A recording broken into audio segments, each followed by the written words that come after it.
Welcome back to the channel. Today you join me for episode 3 on the Golf R. Today we're going to tie up a few loose ends, a few things I noticed when I was working on the car, and after discussing with the customer, he said that he wanted me to go ahead and make it exactly as it should be. So probably best I grab the camera, run you through some of these bits and pieces, and just get on with it. Okay, so getting straight into it.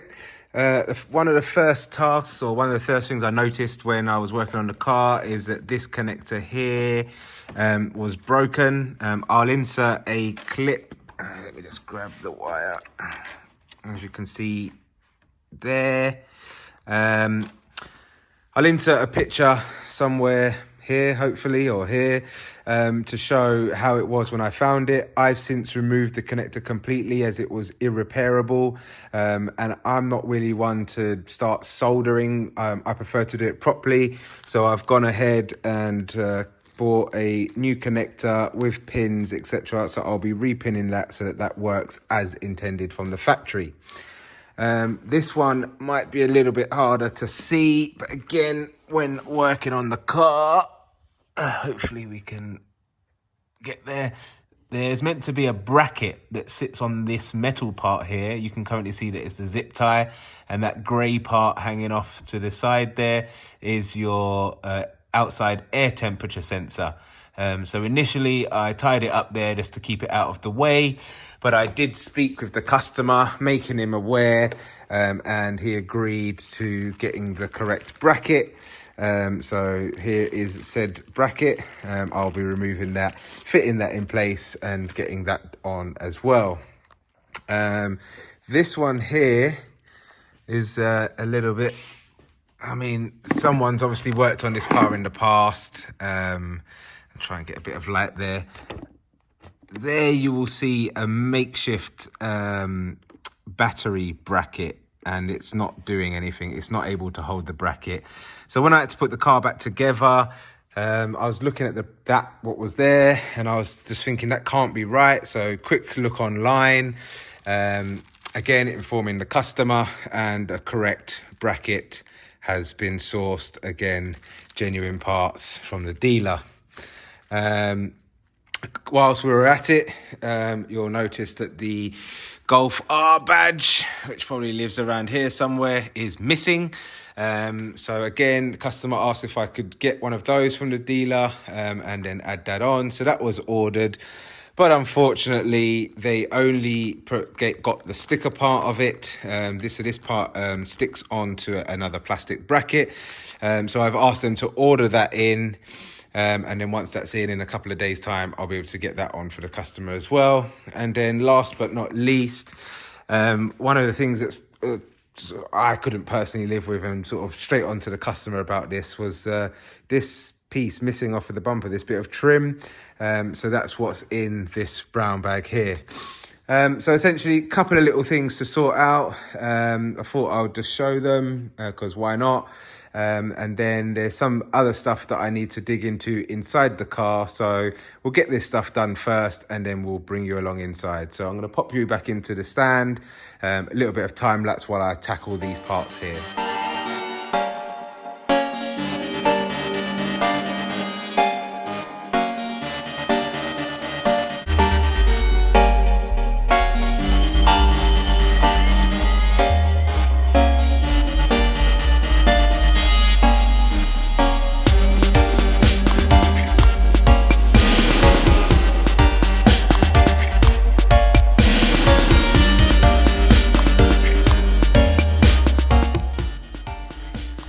Okay, so just to bring you along with me here, you can see that I've put the terminals on, including the rubber boots.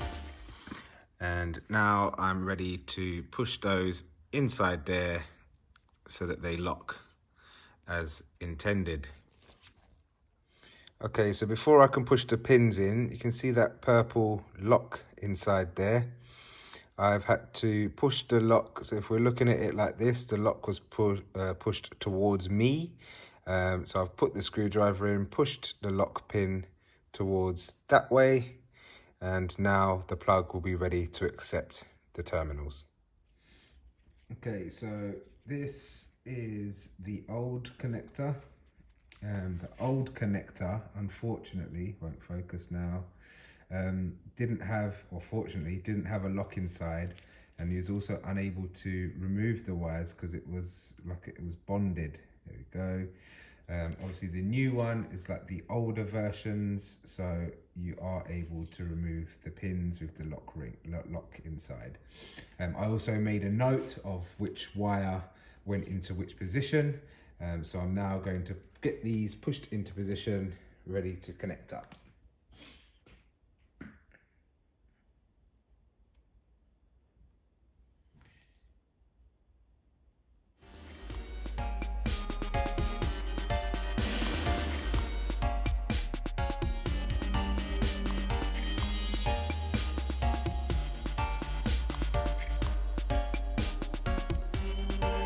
And there we have it, new connector on, wires pinned in, and the lock has been now moved back into the lock position so that the wires can't come out. So another job done there.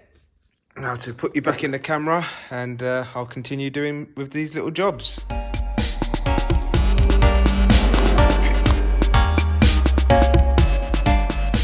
Okay, so moving on to the battery tray, the battery bracket.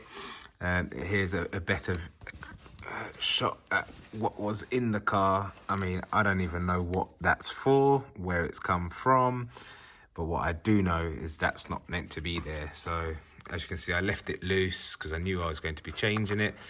There we go. It's probably got a part number on it as well, so I can probably have a look at what it's for. But yeah, that is clearly not meant to be there. So we'll take that one out.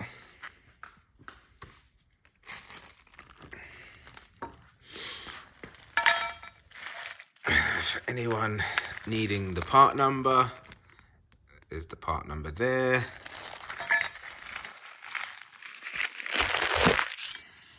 Let's do that again. That clearly didn't work with one hand before. So here is the bracket.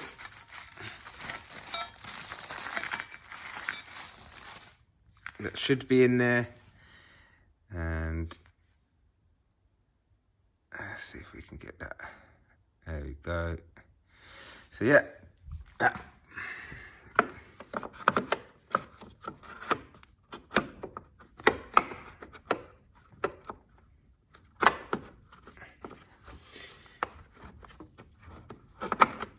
Needs to sit around the battery like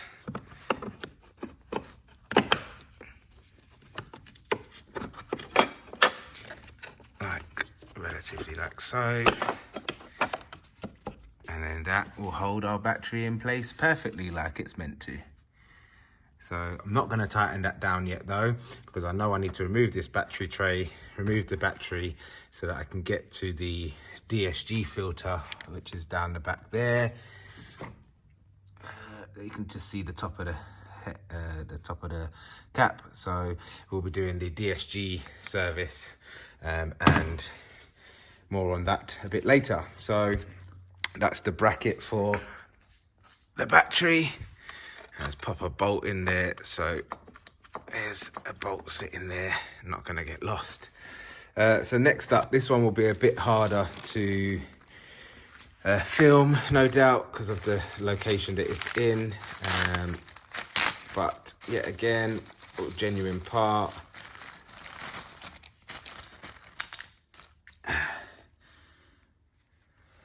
And this slides up onto the metal piece.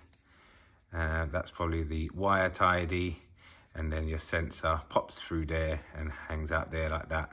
So if I can set the camera up to see under there, I will, but I think that this one might just be I'll show it to you once it's on the car. Let's try and get a bit of light. So you can see the metal bracket there, and you can just about see the zip tie hanging out of it. So I'm going to get that one sorted out, and then I'll bring you back. And there we have it. Bracket installed, outside air temperature sensor installed, wire in the wire tidy. exactly how the manufacturer wanted. Right, on to the next job. So I've shown you the bracket in place, shown you the battery bracket, showing you the connector that I did there. So I keep saying about this gearbox and saying that I'm going to come back to it. So we're now at the gearbox. So the customer had gearbox fault coming up on the dash. Also said, can I look into that? So I was looking around, ran some diagnostics, noticed that none of the steering wheel buttons were working, none of the horn wasn't working. So I've done a bit more digging around. There were two possible culprits. The clock spring, which is a common fault with these vehicles, I'm led to believe. And the other possibility was the module itself, the steering column control module. So let me take you to the car. Again, genuine parts bought from the dealer. And a part number on there. This is obviously the old one. I have done some work off camera. So I'll just bring you to the car. Okay, so we're in here. I'll try and get as much light as I can for you. So the battery's disconnected. Obviously, I've already removed the steering wheel and the airbag situation, which I'll just take off the car. Hold on.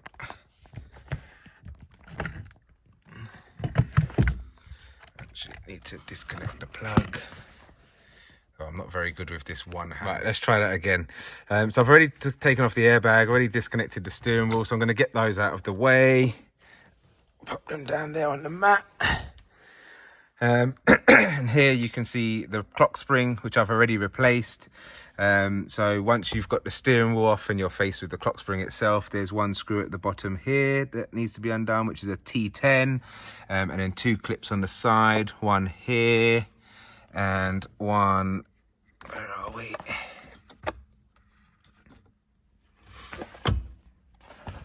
And one there, and then that comes off for you. So pop that back on. I'm gonna, oh, here, that's the other part I wanted to show you. So this is the steering column control module. So when you're actually plugging it into VAGCOM, it was coming up telling me the steering column control module. But after further digging, I was led to believe that actually the fault was with the clock spring. So off I went, got one from VW. I've cheated. I've already done this stuff off camera. So what I'll do is I'm going to turn the camera off, put this all back together, and then we'll start to see if I can get rid of the fault codes on VAGCOM and call this another job well done. So I'll be back in a bit. Thought it might be worthwhile showing this actually. So this is the bottom cowl. I've popped that in place. As you can see, it's then got two screws that go in, and these are T25.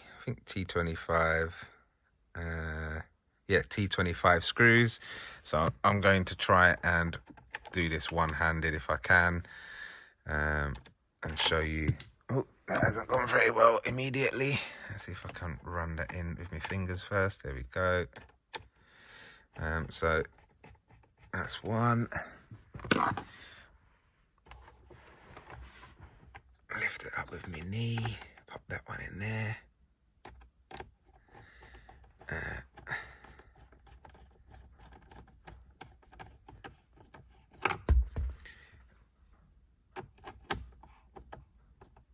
Tighten that up, not too tight, you don't want to break it.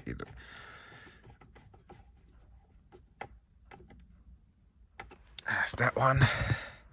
Then on the underside, underneath here, where are we? There. That's where the last one goes. So I'll do that one off camera because I don't know how I'm going to hold the camera and try and get that up in there without making a complete hash of things. And then this part, you can see, where are we? Here and here and there, they clip onto there. So again, using trusty plastic pry tools because you don't want to be damaging anything.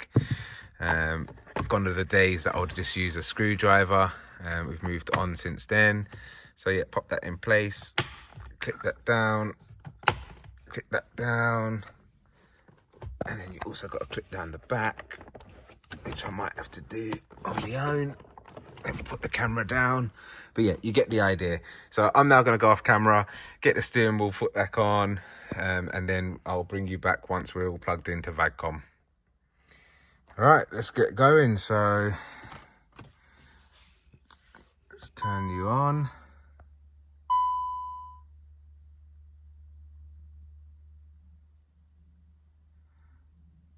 These are all the error codes that were held in there. No longer coming up with. Okay, let's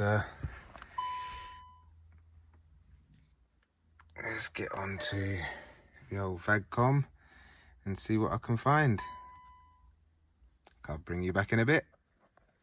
Okay, so we left off a minute ago with me saying I'm going to bring you back. I've moved the laptop closer and got VAGCOM up. So I fitted the clock spring, managed to get the steering wheel buttons and horn all working as you saw, but I was still seeing the error popping up on the dash, or another error, sorry, popping up on the dash, and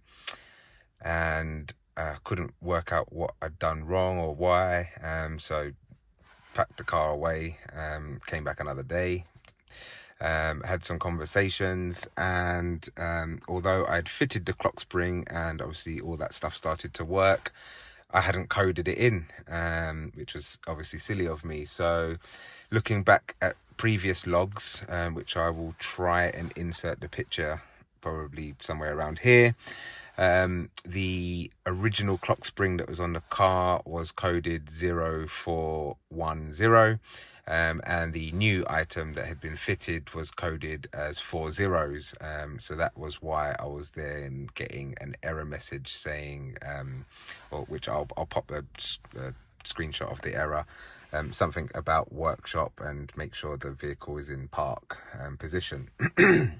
So with that rectified, I can show you here within steering wheel. I had to go into steering wheel, and then in coding, once it loads,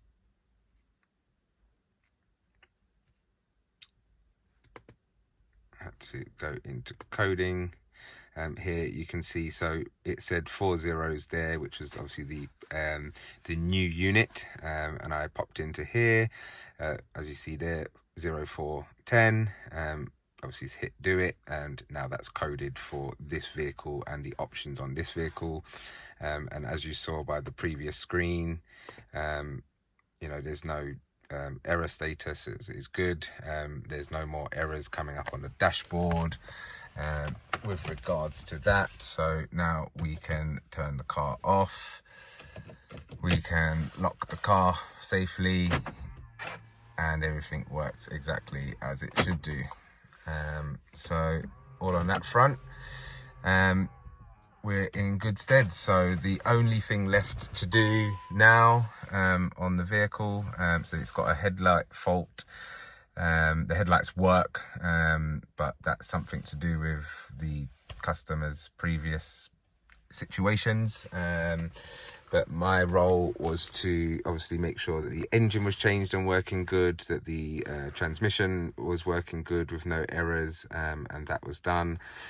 Also, although this says status okay, I know that the pre-charge pump has seen its day, so one of those is on order. That's the last thing for me to change, so that we can get the all-wheel drive working again, and then this is ready to go back to the customer. So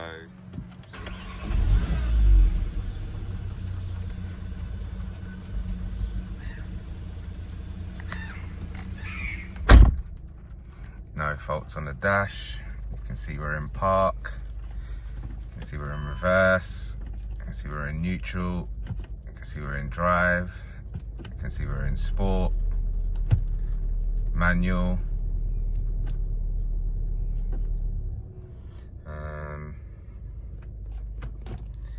obviously all of the parking sensor situation working as it should. on the button as well. I showed you that that lights up now and is working as it should do, and I showed you this all lighting up as it should. Obviously that's turning that on and off.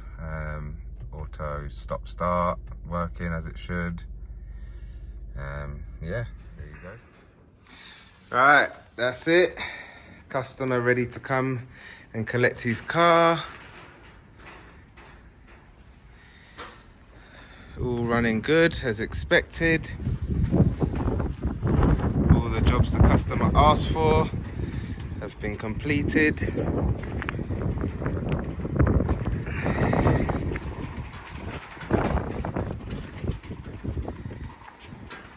Couple of little things for the customer left to sort out. So the light, humidity and rain sensor, which sits behind the screen in there, is faulty. So he needs to get another one of those. That will rectify 2 faults he's got there. That will also rectify the auto headlights. And then the only other fault left is the rear left door speaker. That is faulty. So all in all, we're done here. Just waiting for the customer to collect their car, and off they go. Thanks for watching.